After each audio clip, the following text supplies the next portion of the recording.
আমাদেরকে মেনে নিতে হচ্ছে যে আজ বাংলাদেশে এরকমই হচ্ছে। কেন তা হচ্ছে?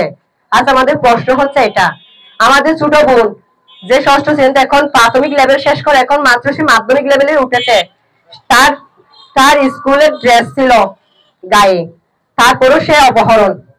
আমাদের এই দেশে কি আমাদের বোনদের কোনো নিরাপত্তা নেই? আমাদের মানব বন্টনটা হচ্ছে আমাদের একজন ছোট বোনকে নির্মমভাবে অপহরণের দাবিতে আমরা আজকে এই মানব বন্টনটা করতে যাচ্ছি। আমাদের সমাজে প্রতিনিয়ত নির্মমভাবে অপহরণের দাবিটা বেড়ে চলেছে। কালকে আমার ছোট বোন ষষ্ঠ শ্রেণীতে পড়েছে, ছোট বোনকে কালকে প্রাইভেটে আসার মতো অপহরণ করা হয়েছে। গেট থেকে একজন সন্ত্রাসী অপকর্মকারী লুটতরাজ সে আমাদের ছাত্রীকে এই স্কুল গেট থেকে দিন দুপুরে উঠিয়ে নিয়ে গেছে।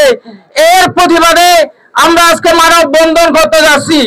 এই মানববন্ধনের মাধ্যমে আমরা সরকারের কাছে আবেদন করি, সরকারের দৃষ্টি আকর্ষণ করছি, এই অপহরণকারী যদিও ধরা পড়ে তার সহযোগী আরো অনেকেই আছে, তাদেরকেও সেই আইনের আওতায় আনতে হবে।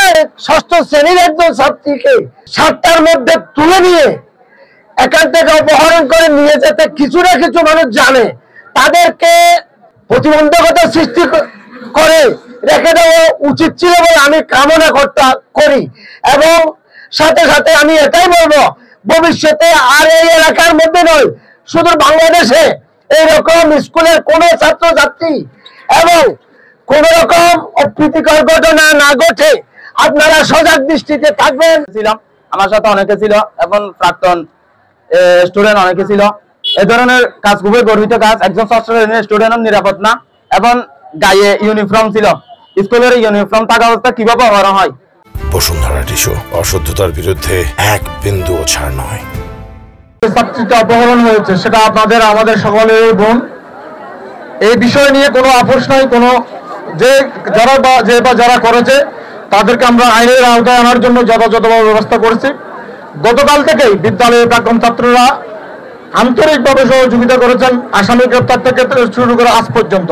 এটা অত্যন্ত বাংলাদেশের জন্য একটা নিন্দনীয় ঘটনা। আপনারা জানেন যে মেয়েটি ছোট আব্বু বলে ডাকে, যাকে ছোট আব্বু বাবা বলে ডাকে, সেই বাবা কোনোদিন এই মেয়েকে অপহরণ করতে পারে না। সেই জন্য তীব্র নিন্দা জানাচ্ছি। এই পশুকে যারা ধরে দিয়েছে তাদেরকে আমি ধন্যবাদ জানাচ্ছি। আসলে আমি গতকালকে বিকালেই আমার একজন প্রাক্তন ছাত্রের মাধ্যমে জানতে পারি আমার বিদ্যালয়ের একজন অত্যন্ত ছোট বলতে পারি আমাদের তার সেই ষষ্ঠ শ্রেণীর একজন শিক্ষার্থী অপহৃত হয়েছে। তখন সাথে সাথে আমি ইমার্জেন্সিতে ফোন দিই, খবর নিয়ে এরকম একজন কেউ এসছে কিনা, বলে স্যার এখন আসে নাই। আমি বলে যে আসবে, তুমি আমরা আমাদের যে এই লাইনের যে ট্রিটমেন্ট, এই লাইনের যে প্রোটোকল আছে, যারা এর সাথে সংশ্লিষ্ট সবাইকে আমি রেডি করে রাখি তখন থেকে। এবং সে পৌঁছার সাথে সাথে আমাকে জানানো হয় এবং তখন থেকেই আমি এর ফলো আপ করে আসতেছি। এবং আজকে সকালে আমি আমার এই যে আমার মেয়ে তুল্য, আসলে আমার মেয়ে ষষ্ঠ শ্রেণীতে পড়ে, আমার ওকে দেখে অত্যন্ত খারাপ লেগেছে। মেয়েটা অত্যন্ত শান্তশিষ্ট একটা নিষ্পাপ একটা মেয়ে। তার সাথে কথা বললাম, আমার প্রধান শিক্ষক মহোদয় যেটা বলছেন, অপহরণকারী তার ছোট তার রক্তের একটা সম্পর্কের সন্তান তুল্য মেয়েকে নিয়ে যেতে পারে। তবে এখানে কথা হচ্ছে আরো একজন আছে, তাকে কিন্তু এখনো আমরা কি করতে পারি নাই, আইনের আওতায় আনতে পারি নাই, গ্রেপ্তার করতে পারি নাই।